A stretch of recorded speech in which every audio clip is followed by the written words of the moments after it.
Bonjour les amis Cancer, bienvenue sur ce tirage. Donc c'est pour l'automne 2023. Donc on va voir ce qui vient vers vous. Je vais travailler ici avec les 12 maisons astrologiques. Donc vous me direz si ce format vous a plu. C'est nouveau. Pour les personnes qui veulent une consultation, vous avez mon mail madamepimedium@gmail.com, le seul endroit où me contacter. Attention aux arnaques, hein. Il y a des personnes qui font des faux profils et se font passer pour moi, même qui volent mes vidéos, donc faites attention. Vous avez aussi le lien de mon site internet si vous voulez voir mes prestations, mes tarifs, etc. Allez, c'est parti pour les cancers. On va regarder donc ce qui vient vers vous cet automne. Je vais regarder avec le Witchy Cauldron. Donc la maison 1, déjà, l'image de soi. Hein. Nous avons la justice renversée, donc qui nous parle peut-être d'un sentiment d'injustice, ou peut-être que vous avez eu l'impression d'avoir été malhonnête par rapport à une situation, par rapport à quelqu'un, ou que vous avez du mal à prendre vos responsabilités aussi. Alors quand je dis malhonnête, attention, c'est pas, comment dire, c'est pas toujours forcément fait exprès. C'est que des fois on doit mentir ou faire semblant. Je sais pas, par exemple, vous faites semblant d'être quelqu'un que vous n'êtes pas, ou vous mentez parfois, mais à quelqu'un qui vous ment aussi, je sais pas, pour avoir un travail, ce genre de choses. Un peu les masques de la société, quoi. Hein. Alors, ensuite, maison 2, les biens matériels, l'alimentation, la sécurité financière. Là, on sent que vous êtes fatigué de vous battre. Alors, il y a peut-être un sentiment d'insécurité ici, hein, qui est là depuis un moment. Peut-être que vous vous battez depuis un moment pour établir votre sécurité financière, matérielle. On sent que vous êtes proche de la réussite, mais ça vous vide de votre énergie, quoi. Hein. Alors, la maison 3... L'apprentissage, votre environnement proche. Ici, on nous parle de décisions rapides à prendre. Donc là, vous avez clairement envie d'aventure, hein, envie de quelque chose de nouveau, ou peut-être que vous vous remettez dans une énergie très active. Et pour d'autres, ça peut être aussi un déplacement court pour un événement, que ce soit sportif, ou un défi que vous avez à relever, ou quelque chose où vous devez vite vous dépêcher de saisir une opportunité, ou parfois aussi pour négocier quelque chose. Bon, là, on a lui, hein, donc il y a de fortes chances que ça marche. La maison 4, la vôtre, la maison des cancers, celle du foyer, de la stabilité intérieure, des racines, de l'immobilier. Alors, là, on nous parle, donc c'est un valet de denier. Donc moi, j'ai plutôt la sensation qu'il est à l'endroit, vu la carte d'avant. Donc là, on pourrait avoir des bonnes nouvelles, hein, pour ce qui est des nouveaux départs, pour un projet, pour un crédit, pour un achat immobilier ou une vente, hein, pour obtenir une bourse, pour obtenir une formation rémunérée,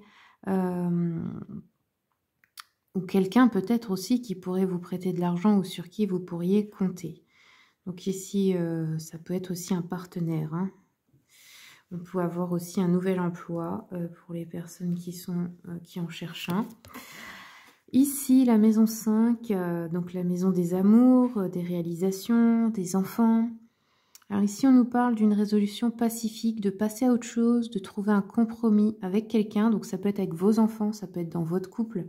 On nous parle de fin d'un conflit ici, hein. Ou alors, ça peut être aussi vos problèmes d'enfance. Hein. On a la fin d'un conflit interne.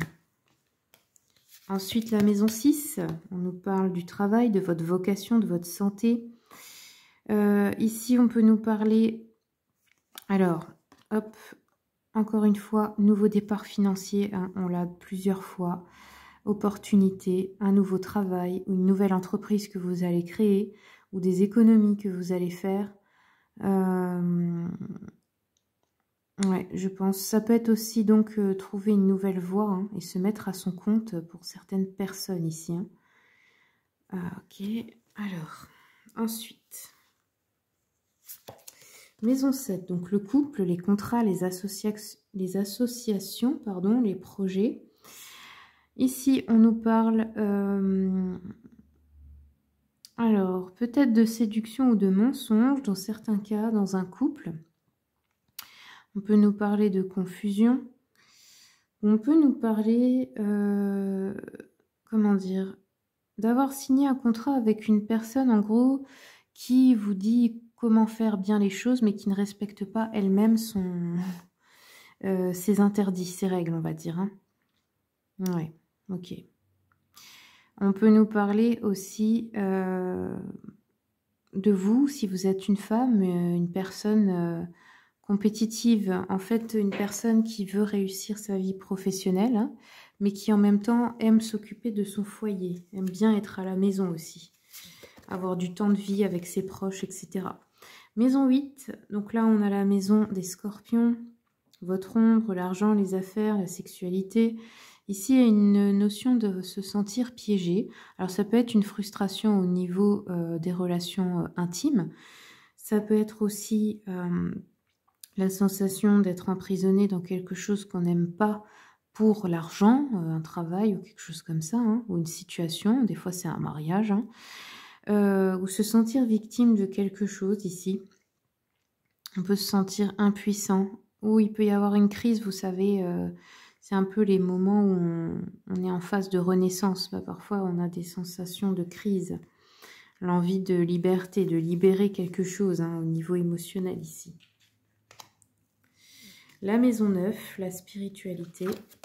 Alors, ici, nous avons les amoureux. Alors, pour certaines personnes, ça peut parler de désaccord dans le couple, de rupture, de séparation. Ça peut nous parler aussi de désaccord à propos d'un voyage, dans le sens qu'il y en a un des deux qui veut partir loin, l'autre non, ou un qui doit partir loin pour son travail, ou qui habite loin. On a une forme de séparation, alors ça peut être qu'une personne part au niveau géographique, hein, mais ça peut être aussi une vraie séparation. Hein. On nous parle ici d'une sensation de déconnexion à sa spiritualité un petit peu cet automne. Bon, peut-être parce que vous êtes beaucoup, du coup, vous avez dû vous remettre beaucoup dans le matériel. Hein. La maison 10, le statut social, la carrière. Alors ici, on nous parle d'impitoyabilité. Donc là, vous êtes en mode impitoyable. C'est-à-dire, il y a quelque chose que je veux, je l'aurai quoi qu'il arrive, je m'en fous, quoi. Dans le sens que... ben, chacun pour soi et Dieu pour tous, quoi. Alors après, ça peut représenter aussi un homme qui est près de vous, qui a un certain statut social ou qui fait partie de votre carré, de votre lieu de travail, qui est un peu égoïste, qui est un peu sournois, dont il faudrait se méfier. Ensuite, nous avons la maison 11, les amis, le réseau social. Alors ici, on peut avoir des amis qu'on devra consoler, qui seront un peu découragés dans leurs projets, ou qui verront que le négatif, qui perdront un peu la foi, ou qui seront un peu dans une routine ce mois-ci. Maison 12, maison des poissons, le bilan, la retraite, la santé mentale. Et ben ici, la santé mentale, hein, on retrouve une certaine liberté. On a envie d'aventure, on a envie de faire des folies, on a envie de spontanéité. De nouveaux départs aussi, donc là c'est plutôt bon pour vous, hein, s'il y a de l'imprévu, je dirais s'il y a de l'imprévu cet automne. Allez, je vais prendre encore un petit message avec l'oracle des miroirs pour les cancers, pour l'automne. Ok, donc là on vous dit de faire preuve de clairvoyance. Il y a quelque chose qui arrive à vous avec le miroir magnétique et on peut avoir aussi le retour... d'une personne du passé, ça peut être dans un couple, mais ça peut être aussi une personne de votre famille ou une personne avec qui vous avez été amis.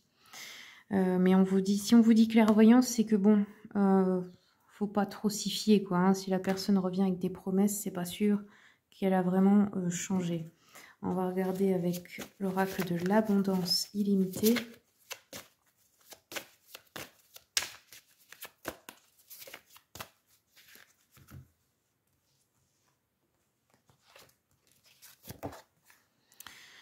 Alors ici, on vous dit, pour avoir plus d'abondance dans votre vie, on vous parle de maîtrise spirituelle, donc savoir faire une pause, savoir lâcher prise, et surtout là, on a une notion de renaissance. Donc il y a une nouvelle étape à franchir, une nouvelle vision des choses que vous devez avoir au niveau de l'abondance, de votre vibration. de comprendre en fait comment on attire à soi, c'est-à-dire on n'a pas besoin d'aller chercher à l'extérieur, on n'a pas besoin de courir après, on attire à soi. Le miroir magnétique, c'est ça. Je ne cours pas derrière, je sais ce que je vaux, ça vient à moi naturellement. Les opportunités viennent, l'argent vient, vous voyez, c'est un peu ça. Voilà les amis, c'est tout ce que j'aurai pour vous. Je vous remercie beaucoup pour votre écoute et puis je vous souhaite une très bonne saison, alors un très bon automne.